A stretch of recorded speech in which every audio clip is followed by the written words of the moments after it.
ছাড়া বলবো, ছোট ঘর তো, আমার কথা বাইরেও চলে যাবে। কুন্তল মানে কুন্তল মুখোপাধ্যায়, আমি থিয়েটারে এসেই ওনাকে দেখেছি। কুন্তল দা অজিতেশ বন্দ্যোপাধ্যায়ের সম্পর্কে একটা কথা, শঙ্খপুরের সুকন্যা, সেটা 3 পয়সার পাল্লার রিমেক, ভালো মানুষের, হ্যাঁ ভালো মানুষ যেটাকে করেছিলেন, হ্যাঁ হ্যাঁ যাই হোক।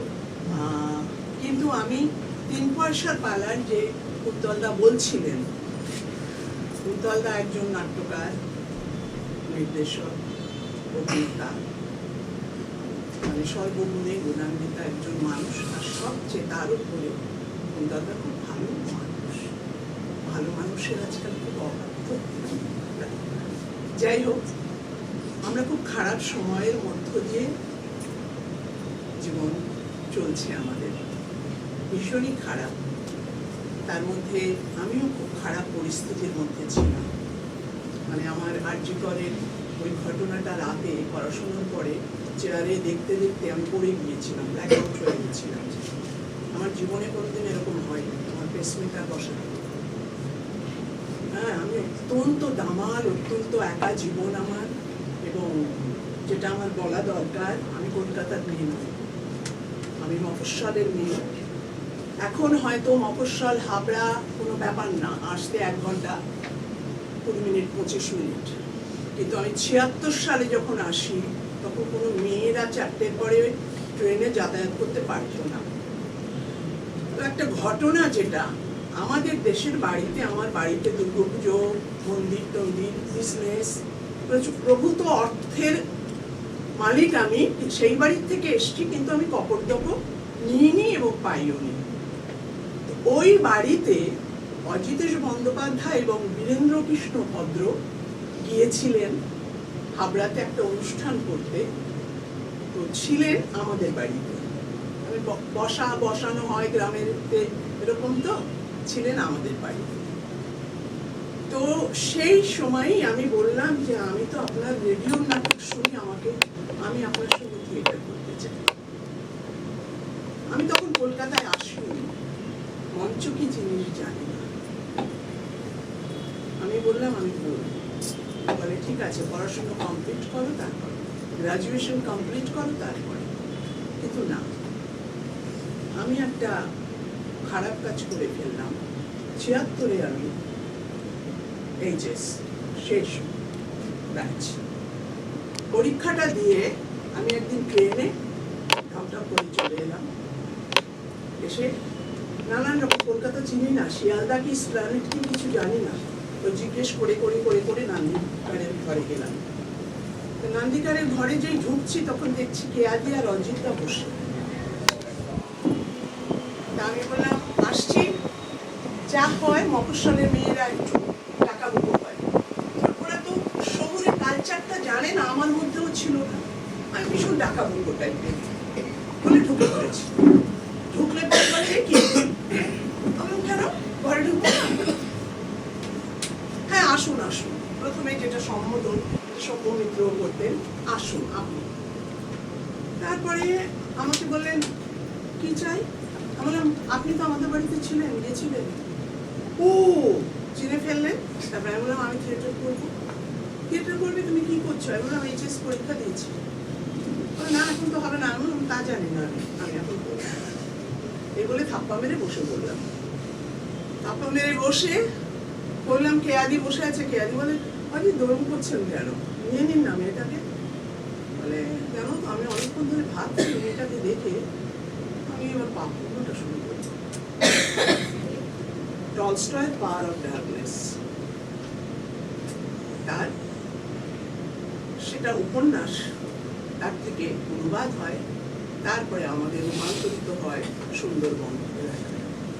তাহলে এই মেয়ে, আমি কুচকুচে কালো, তখন এখনো কালো, কুচকুচে কালো, এই ওটা এই মেয়ে জানো? হ্যাঁ জানি। মানে জানি, আগে বেশি বেশি বলি আর করো।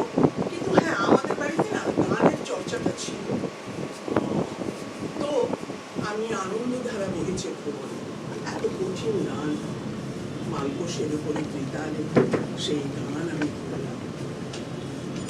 আমার এসব তখন কোনো বুক ধকপকা নেই, কিচ্ছু নেই, যেটা পরবর্তীকালে থিয়েটার করতে হয়েছে। করলাম, তাহলে ঠিক আছে, কিন্তু তোমায় তো কলকাতা থাকতে হবে, তুমি তো হাওড়া যাতায়াত করতে পারবে না। তারপরে তো আমার নিজের ইতিহাস, সে আর বলবো না। আমি 12 বছর ছেলে কোঠায় ছিলাম চিত্তরঞ্জন সেবা সদনে, সেই ইতিহাস। আজকে হরিমাধবদার ওখানে আমি যেতে পারিনি, তিনিও এসেছিলেন আমাকে দেখতে ওখানে, যেতে কেমন বাস করিস। সেখানে অজিতেশ বন্দ্যোপাধ্যায় উঠেছিলেন, শক্তি চট্টোপাধ্যায় উঠেছিলেন, অমিতাভ দাশগুপ্ত উঠেছিলেন। তো সে এক ইতিহাস ছেলে কোঠায়। যাই হোক, আমি সেটা বলবো না। আমি এখন চলে যাব সরাসরি অজিতেশ বন্দ্যোপাধ্যায়ের কথায়। আজকে আমরা যে পরিস্থিতির মধ্যে, আমার প্রথমেই ইচ্ছে ছিল যে আমি আগে বলি আমি অপুর বাড়িতে এসেছি।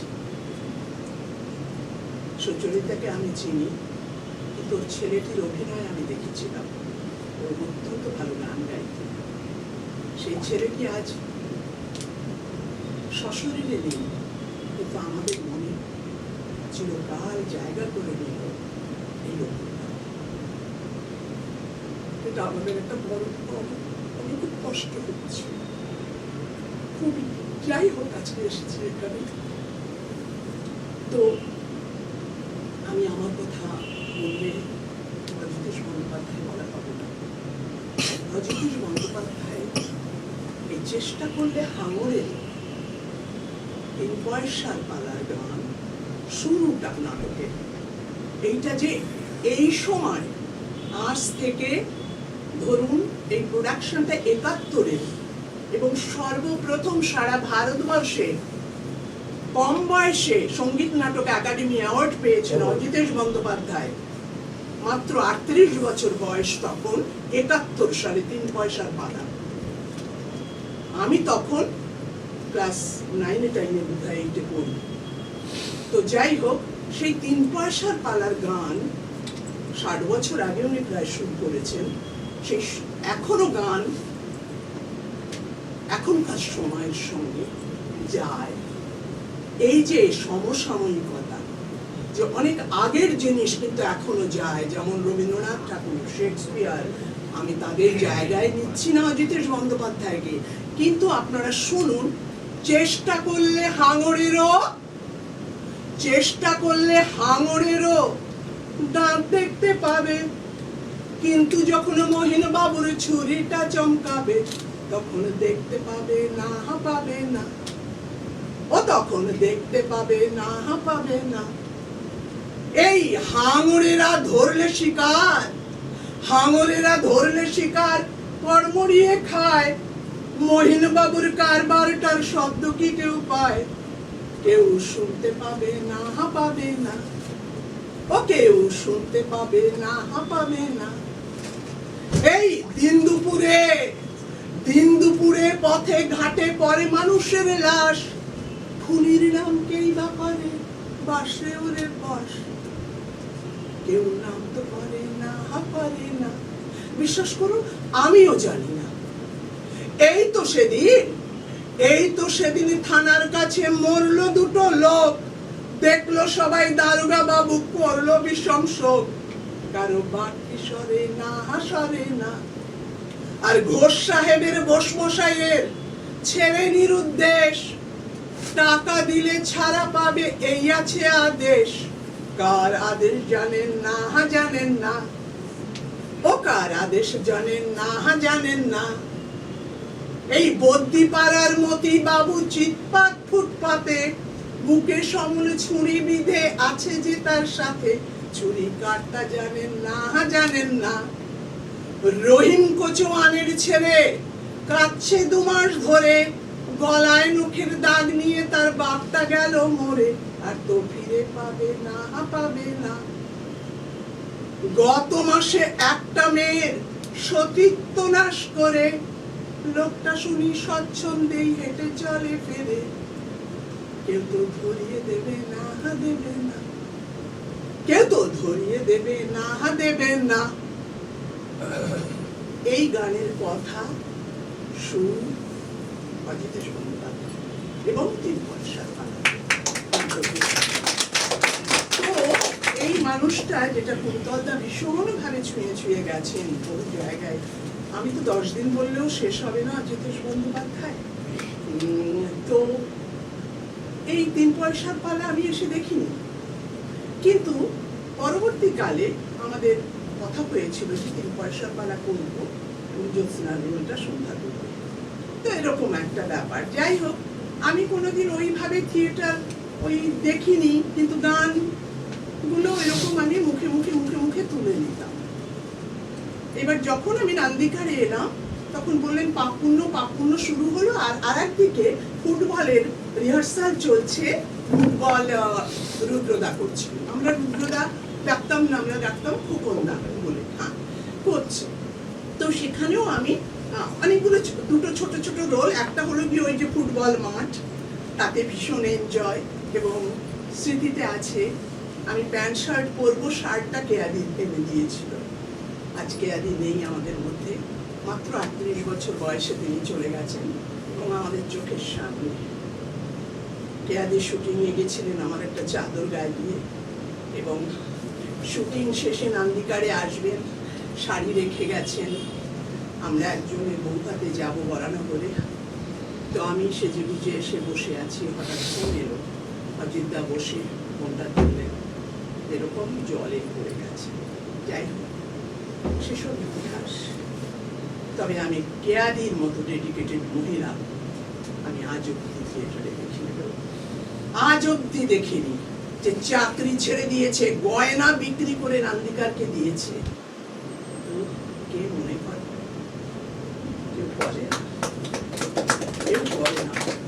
খুব খারাপ লাগে, ভীষণই খারাপ লাগে। যাই হোক, তো এই অজিতেশ বন্দ্যোপাধ্যায় শুরু করলেন, একদিকে ফুটবল হবে, বললো তখন তোমার প্রোডাকশনটা নামাও, তারপর ওটা ছোট্ট রোল করবেন অজিত আর কেয়াদি, কিন্তু পাপুণ্যতে কেয়াদি করবেন আমার সৎ মা, আর আমি মূল রোলটা, চরিত্রটা, যাকে নিয়ে কাহিনী আবর্তিত হচ্ছে টলস্টয়। তো আদুরি চরিত্রটা, ইংরেজিতে ছিল আকুলিনা, বাংলায় অজিতেশ বন্দ্যোপাধ্যায় নাম দিয়েছেন আদুরি। এই আদুরিতে, এই পাপুণ্যতে ঠিক বলেছেন কুন্তলদা, একেবারে সঠিক কথা। উনি মানুষ, তিনি খুব সুন্দর করে বলেছেন। অজিতেশ বন্দ্যোপাধ্যায় কোনো যন্ত্রসঙ্গীত, কোনো মঞ্চ সজ্জা এইসব পছন্দ করতেন না। বলতেন যে আগে একজন অভিনয় করবে, তাকে দেখবে, একজন অভিনেতার চোখ দেখবে, তার চোখ কি করছে। যেই দেখবে সে চোখে কিছু করতে পারে না, তখন দেখবে তার শরীর নাড়ে, হাত পা নাড়ে। শরীর নাড়বে যখন প্রয়োজন, কিন্তু এই চোখ দুটো কথা কইবে। কিসের মঞ্চ? আমাদের পাপুণ্যতে ঠিক বলেছেন কুন্তলদা, কোনো মঞ্চ ছিল না। একটা বেদি, রস্ট্রাম, একটা বাঁশ, আর তাতে একটা হ্যারিকেন ঝুলত। ওইটাই পিলার জীবনের, সর্বশক্তি। ওইটাকে ধরেই সব কিছু চলবে। নাটক সাংঘাতিক। এবং আমি বিয়ে করিনি, আমি এখন অবিবাহিত, আর তো হবে না, বুড়ো হয়ে গেছি, করিনি বিয়ে, একা থাকি। সেই থেকে আজ 47 বছর কলকাতায় আমি একা আছি। তাহলে 47 বছর আগে আমার বয়সটা কত কম। তখন আমি কলকাতায় বহু দুষ্টু লোক, বহু নানান রকমের মানুষকে দেখেছি। আর আমি অজিতেশ বন্দ্যোপাধ্যায়কে পেয়েছি পুরো ওই 76 সাল থেকে 83, এই 365 দিনের মোটামুটি না 300 দিনেরও বেশি আমি যেতাম। এবং আমার দেশের বাড়ির পুজো দেখতে যেতেন। তিনি বলতেন সেইবার, যেইবার তিনি চলে গেলেন, মাত্র 49 বছর 14 দিন, 50 বছরে পা দিয়েছি। অদ্ভুত কি দুঃখজনক, আমি ছুঁয়ে ছুঁয়ে যাচ্ছি, কারণ শেষ হবে না এই কথা বলার। 49 বছর, 30 সেপ্টেম্বর অজিতেশ বন্দ্যোপাধ্যায়ের জন্ম। আমরা 16 সেপ্টেম্বর একাডেমি ফাইনার্সের শেষ শো করলাম পাপুণ্য। তারপরে ছিল 20 অক্টোবর। শেষ শো দেখতে এসেছিলেন শম্ভুমিত্র। 6 ফুট 4 ইঞ্চি মানুষটা লম্বা। আমি প্রথম সেই শম্ভুমিত্রকে দেখলাম একাডেমি ফাইন আর্টসের, উনি মানে ফেস টু অডিটোরিয়াম রাইট সাইডে বসতেন।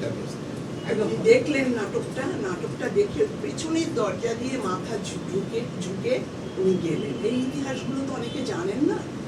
তো গেলেন, পরে উনি উঠলেন, ছোট্ট একটা দরজা আছে সেটা দিয়ে উনি উঠলে পরে অজিতা কি করলেন, ওনাকে 6 ফুট 4 ইঞ্চি লম্বা, ওনাকে ওইখানে প্রণাম করলেন, শুয়ে সাষ্টাঙ্গ প্রণাম, পাটা চলে গেল মঞ্চে।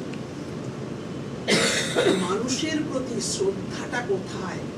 আজকাল আমরা, হ্যাঁ এখনকার ছেলে মেয়েরা অন্য যুগ চলে এসছে, প্রণাম করতে ভুলে যায়, কিন্তু প্রণামটা তো অন্য, বড়কে শ্রদ্ধা করা, এর মতো আর কিছু নেই, কিছু হয় না। তখন কি মানুষ পায়ের ধুলো নেয়নি? তখন কি মানুষের অসুস্থ ছিল?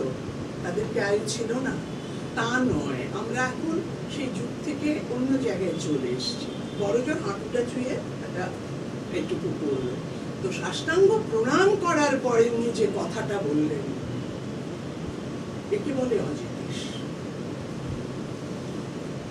আপনি ঠিক কাজ করলেন।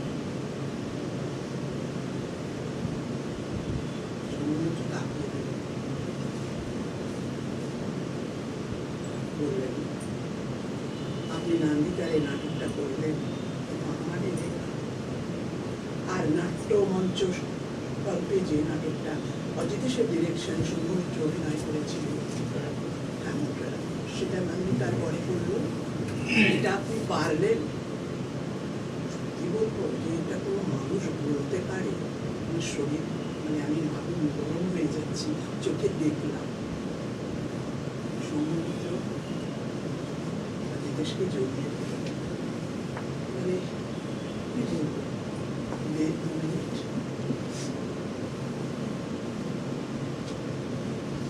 এই হলো শ্রদ্ধা।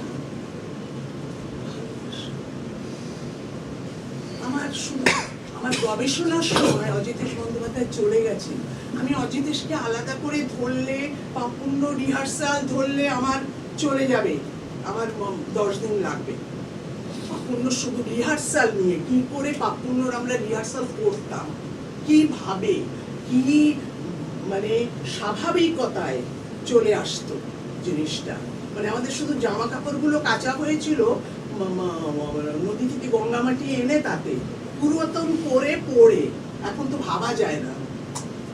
এইরকম আমার পাপুণ্যর একটা অভিজ্ঞতার কথা বলছি।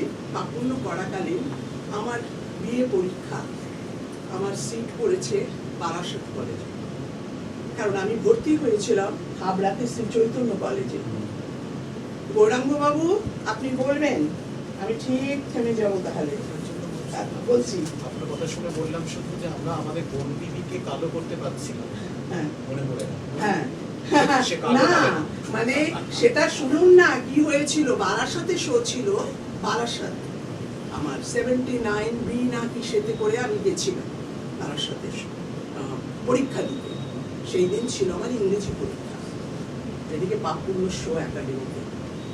কুন্তলদা, আমি কি বলবো জানেন, সারাদিনে তো না খাওয়া পরীক্ষা দিয়েছি, বাসে করে আসছি, আমার কোথায় পয়সা, আমার বাড়িতে দেয়নি কোনোদিন আমাকে খেতে পড়তে, বাসে করে এসেছি।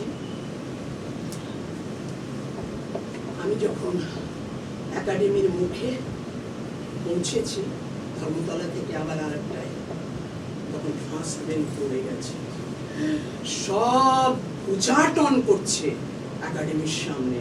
অজিতেশ বন্দ্যোপাধ্যায়, ওই চোখ দেখলেই মরে যাবো। উচাটন মানে হাঁটা চলা করছে, কোথায় সন্ধ্যা, কোথায় সন্ধ্যা, মানে এরকম। তো ফার্স্ট বেল, আর আমার থার্ড বেলের এন্ট্রিতে আমি এই আদুরি আদুরি তারা তারা বলো দুটো রে, যেতেছি। আমি ঢুকছি, সেই সেকেন্ড বেল ফার্স্ট বেল করেছে, ঢুকেছি। অজিতেশ বন্দ্যোপাধ্যায় তো বোঝেন, ধারে পাশে যায়নি, সোজা মেকআপ রুমে ওই পাশের ঘরে গিয়ে কোনো রকমে পরেছি শাড়িটাকে, ওই অর্ডিনারি করে শাড়ি পরা, রুটি ব্লাউজ পরা। তো সেফটি পিন লাগাতে গিয়ে আমার বুকে সেফটি পিনটা ফুটে গেছে, আমার এখনো দাগ আছে। সেই অবস্থায় আমি সিন করেছি, দৃশ্য করেছি। আমি বলিনি।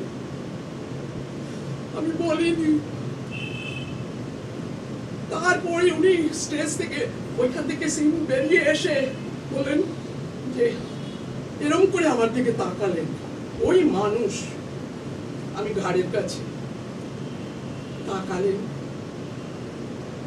রাধুদা এসে বললো যে সন্ধ্যা খুব পরীক্ষা দিতে গেছিল, বলে আমি জানি।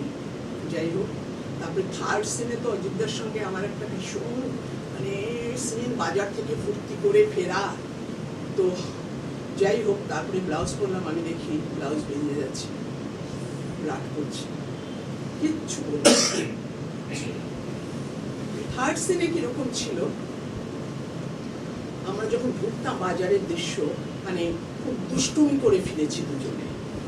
তো সেটা কিরকম, আমার একটা লিপস্টিকের টিপ ছিল ওখানে।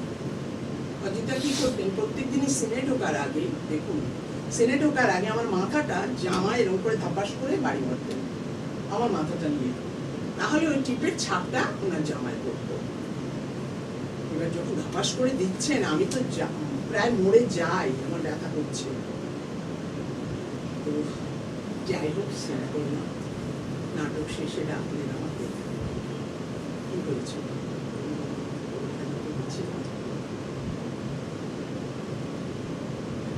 রাধু খেতে ডাকছো। আমি সত্যি বলবো, আমার এত বছরের থিয়েটারের জীবনে আমার বয়স অনেক হয়ে গেল, আমি না অনেক মানুষ দেখেছি, অনেক বড় মাপের ডিরেক্টর, সব কিছু, কিন্তু ভালো মানুষ, এত মানুষটা ভালো, এরকম মানুষ আমি থিয়েটার পার্সোনালিটি কারো মধ্যে পাইনি, কারো মধ্যে। আমি একটা কথা না বললে ভুল হবে না, আমি গবেষণা করছি অজিতেশের মৃত্যুর পরে। আমি গিয়েছিলাম শোভাদির ইন্টারভিউ নিলাম সকালবেলা, শোভাসেন ওই নেতাজি রোডের বাড়িতে। তারপরে আমি উৎপল দত্তের ইন্টারভিউ নেব, শোভা ওপরে পাঠিয়ে দিও ওকে। উপরে গেলাম, পয়সা নেই, একটা টেপ রেকর্ডার, কোথায় স্মার্টফোন, তখন তো কিছু নেই, সেটা হলো গিয়ে 87-88। তো আমি ওই নিয়ে গেলাম, টেপ রেকর্ডার আর ক্যাসেট। উৎপলদত্তের সঙ্গে কথা বলতে বলতে ক্যাসেট ফুরিয়ে গেছে, আমি হালকা করে পাচ্ছি। কি হলো তোমার? আমি বললাম ক্যাসেট ফুরিয়ে গেছে। ঠিক আছে, আরেকদিন দেওয়া যাবে। এই শোভা, ডাকলেন, মেয়েটাকে দুবেলা ভাত মেখে খাইয়ে দাও। তুমি যদি না পারি, কার জন্য আমি ওখানে ঢুকতে পেরেছি, কার জন্য? সে তো অজিতের বন্দ্যোপাধ্যায়। বলছে একটা অকালে এত প্রতিভাধর একটা ছেলে চলে গেল, এ দুঃখ কোথায় রাখি? উৎপল দত্তের মতো লোক, এ দুঃখ কোথায় রাখি? ওর ধারে কাছেও আমরা অভিনয়তে না, এইরকম কথা, এই রকম ভাবে, মানে বড় মাপের যারা মানুষ হন, তাদের কথাবার্তা বড় মাপের ভাবা যায় না। তো এইরকমই অভিজ্ঞতা। আমি শম্ভু মিত্র গোলপার্কে থাকেন, আমি গিয়েছিলাম। আমাকে আগে চিন্মোহন সেহানবিশ, যিনি গণনাট্য সংঘের প্রধানতম সাংস্কৃতিক সেলের লোক ছিলেন, কিন্তু চিন্মোহন সেহানবিশের শম্ভু মিত্র ছিলেন খুব ভীষণ বন্ধু, আর বিজন ভট্টাচার্য, এরা ছিলেন একদম একটা বন্ধু। আমি বললাম আমি শম্ভু মিত্রর কাছে যাবো, বলে কারো রেফারেন্স দেবে না, কারো কথা বলবে না, অমুক থিয়েটার করি, অমুকের সঙ্গে করেছি, তমুকের সঙ্গে করেছি, একা চলে যাবে। আমি একদিন খুব সকালবেলা কাঁধে ব্যাগ নিয়ে শম্ভু মিত্রর কাছে দরজাটা নক করছি, শম্ভুবাবু চান করেছে, একটা ধুতি ওই 4 ভাঁজ করে পরা আর গামছা দিয়ে মাথাটা মুছছে। দরজাটা খুললেন আপনি? আমি বললাম হ্যাঁ আমি, আগে তো ঢুকতে দেবেন।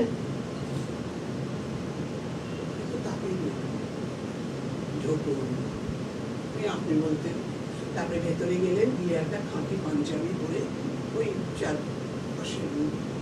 আমার সঙ্গে টানা 2.5 ঘন্টা থিয়েটার বললেন। আমি তো আমার কাছে যারা আসতো তাদের বলতাম অজিতেশের কাছে যাবো।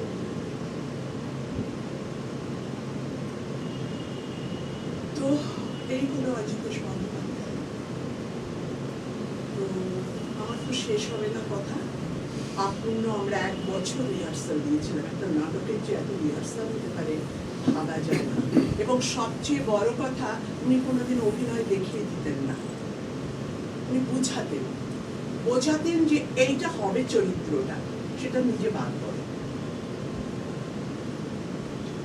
এবার কম্পোজিশন যেদিন প্রথম, সেদিন অসিত বসু গিয়েছিলেন বেলেঘাটা 10 নম্বর সিআইটি মোড়ের নিচে। আমি তো করবো ওরকম একটা বড় রোড, প্রথম এন্ট্রিটা আমার। বললে আদরি একটু নেলা ক্যাবলামি, নর্মাল। তো তুমি আসো, কিরকম ভাবে আসবে? না একটু হাসি পেয়েছি, যা হয় মফস্বলের মেয়ে, হাসি এসে নাম এই গেল আর হাসি আমার হয়ে গেছে, এসে নাম। তারপরে আমি একটা আমার মতো করে নেলা কাটলা হেঁটে ফোড়াতে ফোড়াতে,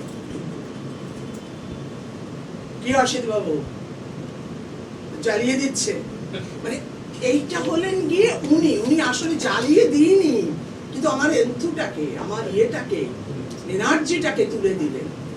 তো এইভাবে হলো। আমি তারপরে বললেন যে ওর ডায়ালেক্টটা খুব ভালো। আমি হাবড়ার মেয়ে, আমার ওখানেই জন্ম, যার ফলে একটা দক্ষিণ ওই সুন্দরবনের একটা বসিরহাট ওইসব জায়গার একটা ইন্টোনেশন আমার মধ্যে আছে গাইয়া। তারপরে আর বরিশালের মেয়ে, মানে বরিশাল আমার দেশ, বাবা মা আমি জন্মেও দেখিনি, আমি হাবড়ায় জন্মেছি। মানে স্বাধীন হওয়ার পরে আমার বাবা মা এসেছেন, তারপরে আমার আগের 2 দাদা হয়েছে, তারপরে আমি। এইবার বলছে ডায়ালেক্টটা সন্ধ্যা করুন, এই পাকপূর্ণ ডায়ালেক্টটা কিন্তু আমার করে। এবং আমি ওই বয়সে, 17 বছর বয়সে অজিতেশ বন্দ্যোপাধ্যায়কে অ্যাসিস্ট করেছিলাম নাটকে, কিন্তু বলেছিলেন তোমার নাম যাবে না, তাহলে তুমি খুব ইয়ে হয়ে যাবে, কেউ কেটা হবে না। আমি তো বলেছি, মানে এইরকম। তো শেষ যেটা সেটা হলো আমি উঠে আনছি, কারণ শেষ হবে না কোনো কথা বলতে। অজিতেশ বন্দ্যোপাধ্যায় আমার বাড়িতে দুর্গাপুজোতে যাওয়ার কথা। আমি যেদিন যাচ্ছি, আমি ওইবার গেছি 6ষ্ঠ দিন। অজিতেশ বন্দ্যোপাধ্যায় শো ছিল হাজরামুড়ের সুজাতা সদনে, সেই অরণ্যে নাটকের ডাবল শো। বলে সন্ধ্যা তোমার দেখুন আমার পায়ে ব্যথা, 2 হাঁটু পাল্টাতে বলেছে ডাক্তার। আমি দাঁড়িয়ে, ঠিক আছে। বলছে যে তুমি পুজোতে যাবে বাড়িতে, এবার তো তোমাদের বাড়িতে অষ্টমীর দিন আমি যেতে পারছি না, কারণ অষ্টমীর দিন আমাদের বাড়ি থেকে গাড়ি আসতো, তাতে অজিতেশ বন্দ্যোপাধ্যায়